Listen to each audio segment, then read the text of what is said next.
Bonjour à tous. La semaine dernière, j'ai fait une petite vidéo pour vous expliquer comment perdre du poids en détail en comptant vos macros. Aujourd'hui, je comprends que tout le monde ne soit pas en mesure de compter ses macros, c'est quand même assez compliqué et ça demande du temps. Donc quand on a un travail qui est assez lourd ou qu'on est occupé avec la petite famille, c'est pas évident. Donc aujourd'hui, je tenais à faire une petite vidéo pour vous donner des principes et des astuces pour perdre du poids plus simplement, sans avoir rentré dans un tel niveau de détail. Je vais quand même commencer par vous rappeler le seul principe auquel malheureusement aucun d'entre nous ne peut échapper, qui est celui du déficit calorique. Afin d'être sûr de perdre du poids et de façon optimale de la graisse uniquement, il faut être sûr que notre apport énergétique journalier est inférieur à nos besoins. Comment est-ce qu'on fait ça? Malheureusement, cet apport énergétique se traduit en calories. Donc, même si vous ne comptez pas vos macros, il faut quand même que vous ayez une idée assez précise de votre apport calorique journalier et donc de ce que vous mangez par rapport à ce dont vous avez besoin. Je sais que c'est embêtant pour ceux qui ne veulent rien compter du tout, mais c'est la seule manière effective d'être sûr de perdre du poids. Donc déjà, vous avez éliminé les macros, il ne vous reste plus que les calories à gérer. Donc une fois qu'on a compris ça, il y a deux manières d'être sûr qu'on arrive à appliquer un déficit calorique à ses besoins. La première, qui est la méthode la plus rigoureuse, c'est celle de faire un plan alimentaire hebdomadaire. Donc au lieu de compter des macros tous les jours, vous prenez une petite demi-heure le dimanche et vous essayez de planifier dans le plus de détails possible, dans la mesure de ce que vous pouvez faire, ce que vous allez manger durant la semaine. Évidemment, il y a des fois où vous allez devoir aller au restaurant, des fois où vous allez avoir un imprévu où vous ne pourrez pas manger, des petits imprévus, mais globalement, vous arriverez à respecter ce plan alimentaire à 80%. Et vous êtes à peu près sûr que sur la durée de la semaine, vous arriverez à provoquer une perte de poids. La deuxième manière, la moins rigoureuse, qui est celle que tout le monde va essayer naturellement d'appliquer, c'est celle d'essayer de comprendre ses habitudes alimentaires journalières et de manger moins de façon volontaire, soit en supprimant l'équivalent d'un repas moyen, soit en diminuant la taille de ses repas. Vous pensez peut-être que la méthode du plan alimentaire est encore trop compliquée. Je peux vous assurer que dans la pratique, c'est la méthode de l'improvisation quotidienne qui va vous faire souffrir le plus. Parce que vous allez devoir réfléchir en permanence. Vous êtes là en train de travailler, est-ce que je mange, est-ce que je dois pas manger, combien je mange, qu'est-ce que je vais manger, etc. tous les jours. Faites un plan alimentaire, vous allez travailler une demi-heure le dimanche et vous êtes sûr que vous allez éliminer tous les tracas de la semaine. Et en plus de ça, c'est pratique, puisque au moment de manger, vous n'avez plus à réfléchir. Et à la fin de la semaine, vous êtes sûr d'avoir des résultats qui sont plausibles. L'improvisation va demander une réflexion au quotidien qui est vraiment désagréable. Si vous n'avez vraiment pas le choix, si vous êtes incapable de faire un plan alimentaire et de le respecter à 80% et que vous êtes obligé d'improviser tous les jours, utilisez la méthode de ce qu'on appelle le jeûne intermittent.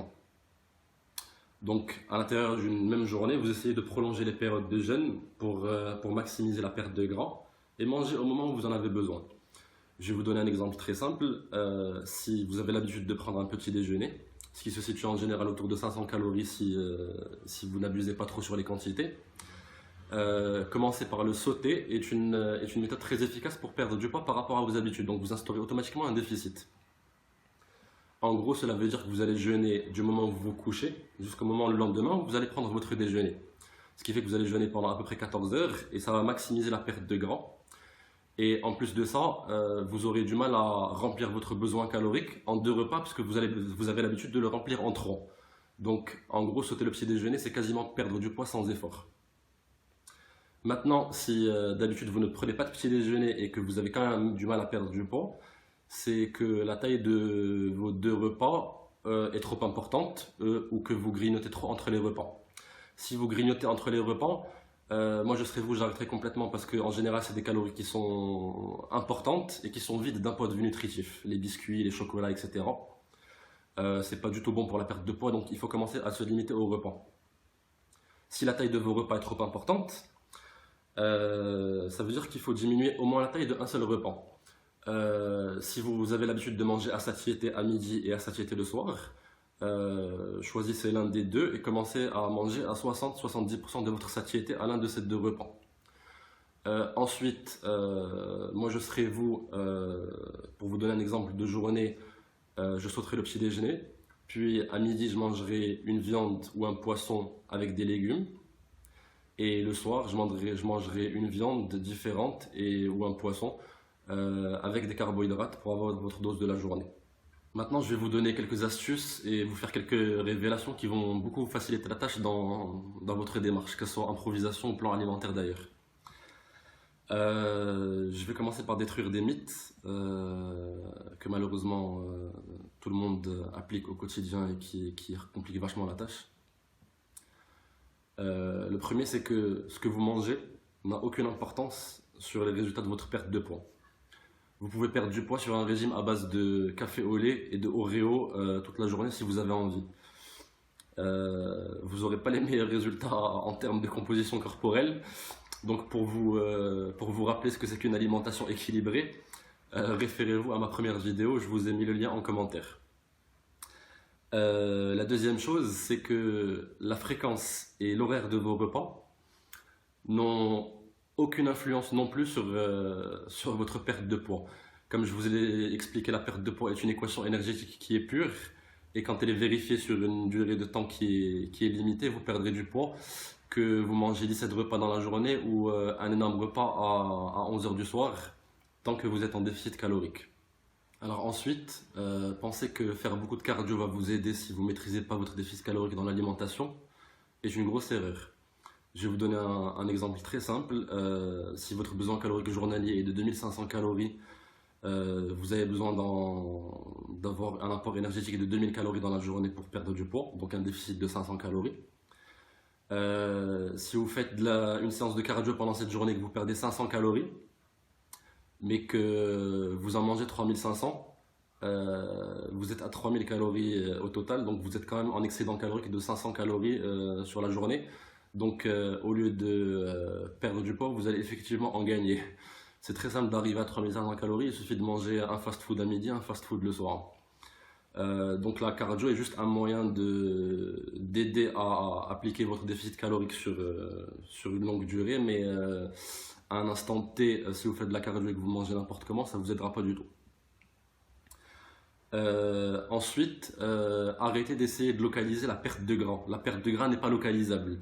Vous ne pouvez pas dire il faut que je perde en priorité la graisse autour de mon ventre, donc je vais travailler mes abdos pour accélérer cette perte de graisse.